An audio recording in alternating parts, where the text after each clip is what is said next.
Hi friends, ಎಲ್ರಿಗೂ ನಮಸ್ಕಾರ. ಕಣ್ಣಿನ ಆರೋಗ್ಯ ಚೆನ್ನಾಗಿರಬೇಕು ಅಂದರೆ ಈ ಸೊಪ್ಪನ್ನ ಖಂಡಿತವಾಗ್ಲೂ ಉಪಯೋಗಿಸ್ಬೇಕು. ನಿಮ್ಗೆ ಯಾವಾಗೆಲ್ಲ ಸಿಗುತ್ತೆ ಅವಾಗೆಲ್ಲ ಉಪಯೋಗಿಸ್ಕೊಳ್ಬಹುದು. ಇದು ಒಣಗೊನೆ ಸೊಪ್ಪು. ಒಣಗೊನೆ ಸೊಪ್ಪನ್ನು ಎಲ್ಲರೂ ಕೇಳಿರ್ತೀರ, ಚಿರಪರಿಚಿತ ಈ ಹೆಸರು ಅಂತ ಅಂದ್ಕೊಂಡಿದ್ದೀನಿ.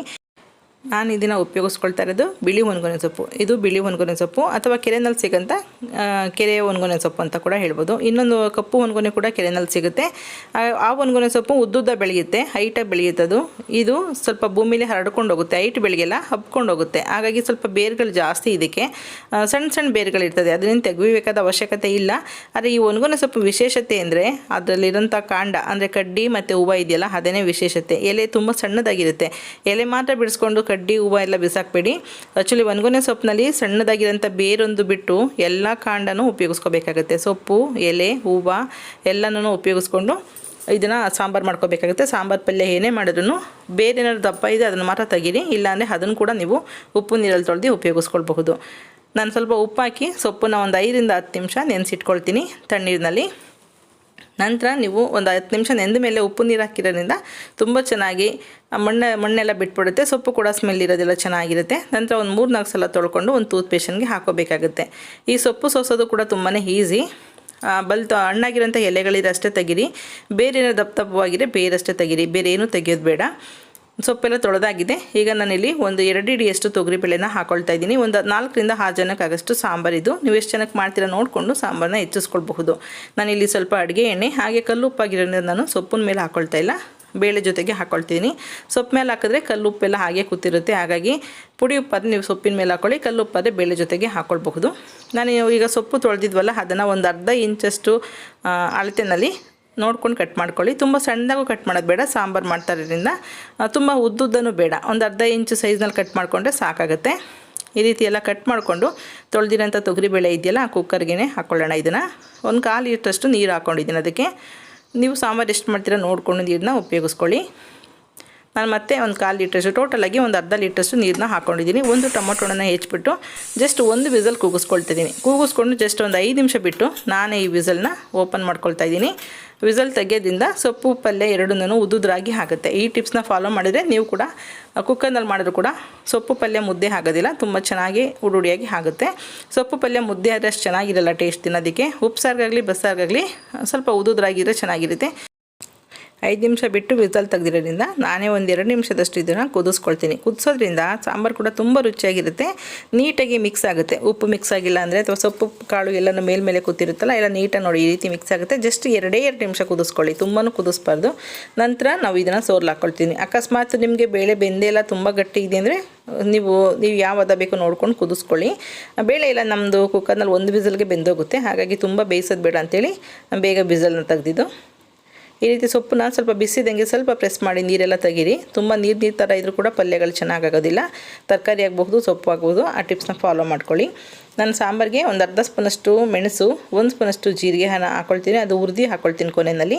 1 ರಿಂದ 1.5 ಸ್ಪೂನಷ್ಟು ತೆಂಗಿನಕಾಯಿ ತುರಿ ತೊಗೊಂಡಿದ್ದೀನಿ. 1 ಈರುಳ್ಳಿ ಬೆಳ್ಳುಳ್ಳಿನ ಸುಟ್ಟಿ ಉಪಯೋಗಿಸ್ಕೊಳ್ತೀನಿ. ಹಾಗೆ ಇಲ್ಲಿ ಒಂದು ಬೇಯಿಸಿರೋಂಥ ಟೊಮೊಟೊ ಇದೆ, ಬೇಳೆ ಸಾಂಬಾರು ಪುಡಿ 1.5 ಸ್ಪೂನಷ್ಟಿದೆ. ಹುಣಸೆಹಣ್ಣು ಸ್ವಲ್ಪ ಬಿಸಿನೀರಲ್ಲಿ ನೆನೆಸಿಟ್ಕೊಂಡಿದ್ದೀನಿ, ಒಂದು ಅರ್ಧ ನಿಂಬೆಹಣ್ಣು ಗಾತ್ರದಷ್ಟು. ನೀವು ಎಷ್ಟು ಜನಕ್ಕೆ ಮಾಡ್ತೀರಾ ನೋಡಿಕೊಂಡು ಕ್ವಾಂಟಿಟಿನ ಹೆಚ್ಚಿಸ್ಕೊಳ್ಳಿ. ತೆಂಗಿನಕಾಯಿ ಜೊತೆಗೇನೆ ಹುಣಸೆಹಣ್ಣು, ಬೇಳೆ ಸಾಂಬಾರು ಪುಡಿ ಹಾಗೆ ಬೇಯಿಸಿರೋಂಥ ಟೊಮೊಟೊನ ಹಾಕ್ಕೊಳ್ತಿದ್ದೀನಿ. ನಂತರ ನಾವು ಮೆಣಸು ಮತ್ತು ಜೀರಿಗೆನ ಹುರಿದು ಹಾಕ್ಕೊಳ್ತೀವಿ. ಹಾಗೆ ಈರುಳ್ಳಿ ಬೆಳ್ಳುಳ್ಳಿನ ಸುಟ್ಟಿ ಉಪಯೋಗಿಸ್ಕೊಳ್ತಿದ್ದೀವಿ. ಈರುಳ್ಳಿ ಬೆಳ್ಳುಳ್ಳಿ ಎಣ್ಣೆ ಏನೂ ಹಚ್ಚಿಲ್ಲ, ಹಾಗೆ ಇದನ್ನು ಸುಡ್ತಾ ಇರೋಂಥದ್ದು. ನಿಮಗೆ ಸುಡೋದಕ್ಕೆ ಆಗಲಿಲ್ಲ ಅಂದರೆ ಬಾಂಡಿನಲ್ಲಿ ಸ್ವಲ್ಪ ಎಣ್ಣೆ ಹಾಕಿ ಒಂದು ಅರ್ಧ ಸ್ಪೂನಷ್ಟು ಈರುಳ್ಳಿ ಬೆಳ್ಳುಳ್ಳಿ ಜೀರಿಗೆ ಮೆಣಸನ್ನೆಲ್ಲ ಹುರ್ಕೊಂಡು ಕೂಡ ನೀವು ಉಪಯೋಗಿಸ್ಕೊಳ್ಬಹುದು. ಹುರಿದಿರೋಂಥ ಜೀರಿಗೆ ಮೆಣಸು ಹಾಕ್ಕೊಂಡಿದ್ದೀನಿ. ಹಾಗೆ ಸುಟ್ಟಿರೋಂಥ ಈರುಳ್ಳಿ ಬೆಳ್ಳುಳ್ಳಿ ಕೂಡ ಸಿಪ್ಪೆ ತೆಗೆದು ಅದನ್ನು ಕೂಡ ಉಪಯೋಗಿಸ್ಕೊಂಡಿದ್ದೀನಿ. ಹಾಗೆ ಬೇಯಿಸಿರೋಂಥ ಸೊಪ್ಪು ಮತ್ತು ಪಲ್ಯದಲ್ಲಿ 1 ಸ್ಪೂನಷ್ಟು ಹಾಕ್ಕೊಳ್ತಾ ಇದ್ದೀನಿ. ತುಂಬ ಹಾಕ್ಕೊಳ್ಬಾರ್ದು, 1 ಸ್ಪೂನಷ್ಟು ಸಾಕು. ನಾನು ಬೇಳೆ ಸಾಂಬಾರು ಹಾಕ್ಕೊಂಡಿದ್ದೀನಿ, ಬೇಳೆ ಸಾಂಬಾರು ಪುಡಿ ಹಾಕ್ಕೊಂಡಿದ್ದೀನಿ. ಬೇಡ ಅಂದರೆ ನೀವು ಒಣಮೆಣಸಿನ್ಕಾಯಿ ಕೂಡ ಹಾಕ್ಕೊಳ್ಬಹುದು. ಸ್ವಲ್ಪ ನೀರು ಹಾಕಿ ನುಣ್ಣಗೆ ಪೇಸ್ಟ್ ಮಾಡ್ಕೊಳ್ಳಿ. ಈಗ ಬೇಯಿಸಿರೋಂಥ ಬೇಳೆ ಸೊಪ್ಪಿನ ನೀರಿತ್ತಲ್ಲ ಅದಕ್ಕೆ ಈ ರುಬ್ಬಿರೋಂಥ ಮಸಾಲೆನ ಮಿಕ್ಸ್ ಮಾಡ್ಕೋಬೇಕಾಗುತ್ತೆ.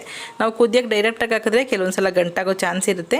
ಹಾಗಾಗಿ ಮುದ್ದೆನೇ ನೀವು ಸಾಂಬಾರು ಬೇಳೆ ಬೇಯಿಸಿರೋಂಥ ನೀರಿರುತ್ತಲ್ಲ ಅದಕ್ಕೆ ಮಿಕ್ಸ್ ಮಾಡಿ ಇಟ್ಕೊಂಡು ನಂತರ ನೀವು ಕುದಿಯೋದಕ್ಕೆ ಇಟ್ಕೊಳ್ಬೋದು.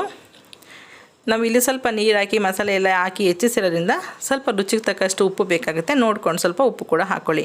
ನೀವು ಸಾಂಬಾರು ಎಷ್ಟು ಚೆನ್ನಾಗಿ ಮಾಡ್ತೀರಾ, ಎಷ್ಟು ಬೇಕಾಗುತ್ತೆ ನೋಡಿಕೊಂಡು ಈಗ ನೀವು ನೀರನ್ನ ಹಾಕ್ಕೊಂಡು ಹೆಚ್ಚಿಸ್ಕೊಳ್ಬೋದು. ತಣ್ಣೀರನ್ನೇ ಹಾಕ್ಕೊಳ್ಬೋದು, ಕುದಿಸೋದ್ರಿಂದ ಚೆನ್ನಾಗಿರುತ್ತೆ ಟೇಸ್ಟು. ಸ್ವಲ್ಪ ಉಪ್ಪು ಹಾಕಿ ಇದನ್ನು ಒಂದು ಸೈಡು ಕುದಿಯೋದಕ್ಕೆ ಇಟ್ಕೊಳ್ತೀನಿ.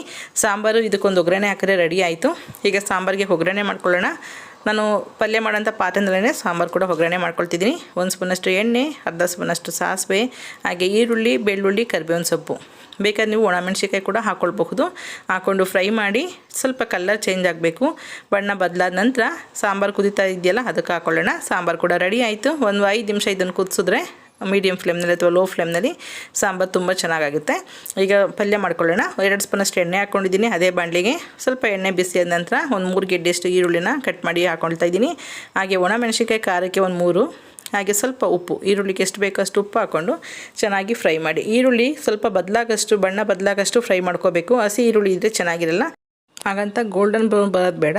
ಒಂದು 2 ನಿಮಿಷ ಫ್ರೈ ಮಾಡಿದ್ರೆ ಸಾಕು. ನಿಮ್ಗೆ ಗೊತ್ತಾಗುತ್ತೆ ಉಪ್ಪು ಹಾಕೋದಂತ ಸ್ವಲ್ಪ ಟ್ರಾನ್ಸ್ಪರೆಂಟ್ ಆಗುತ್ತೆ. ನಂತರ ತೆಂಗಿನಕಾಯಿ ತುರಿ ಹಾಕಿ ಅದು ಸ್ವಲ್ಪ ಚಟಪಟ ಅನ್ನೋಷ್ಟು 1 ನಿಮಿಷದಷ್ಟು ಫ್ರೈ ಮಾಡ್ಕೊಳ್ಳಿ. ನಂತರ ನೀವು ಬೇಯಿಸಿರೋಂಥ ಸೊಪ್ಪು ಮತ್ತು ಬೇಳೆನ ಹಾಕ್ಕೊಳ್ಳೋಣ. ಹಾಕ್ಕೊಂಡು ಚೆನ್ನಾಗಿ ರೀತಿ ಲೈಟಾಗಿ ಮಿಕ್ಸ್ ಮಾಡ್ಕೋಬೇಕು. ಇದು ಒಗ್ಗರಣೆ ಮಿಕ್ಸ್ ಮಾಡಿದ ನಂತರ ಕೂಡ 2 ರಿಂದ 3 ನಿಮಿಷ ಲೋ ಫ್ಲೇಮ್ನಲ್ಲಿ ಮಿಕ್ಸ್ ಮಾಡಿ ಇದನ್ನು ಫ್ರೈ ಮಾಡಿಕೊಂಡ್ರೆ ತುಂಬ ರುಚಿಯಾಗಿರುತ್ತೆ ಪಲ್ಯ.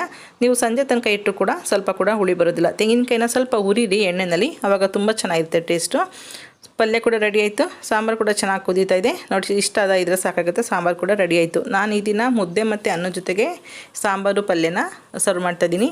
ತುಂಬಾ ಚೆನ್ನಾಗಿರುತ್ತೆ. ಈ ಒಣಗೊನೆ ಸೊಪ್ಪಿನಲ್ಲಿ ಕರಿ ಒಣಗೊನೆ ಅಂತಲೂ ಸಿಗುತ್ತೆ, ನಾಟಿ ಒಣಗೊನೆ ಸೊಪ್ಪು, ಹಾಗೆ ಕೆಂಪು ಒಣಗೊನೆ ಕೂಡ ಸಿಗುತ್ತೆ. ಎಲ್ಲ ಒಣಗೊನೆ ಸೊಪ್ಪನ್ನು ಇದೇ ರೀತಿಯಲ್ಲಿ ಮಾಡ್ಕೊಳ್ಬಹುದು. ಓಕೆ ಫ್ರೆಂಡ್ಸ್, ವಿಡಿಯೋ ಇಷ್ಟ ಆಯಿತು ಅಂತ ಅಂದ್ಕೊಳ್ತೀನಿ. ಇಷ್ಟ ಆದರೆ ಲೈಕ್ ಮಾಡಿ, ಶೇರ್ ಮಾಡಿ, ಸಬ್ಸ್ಕ್ರೈಬ್ ಮಾಡಿ. Okay bye, thank you.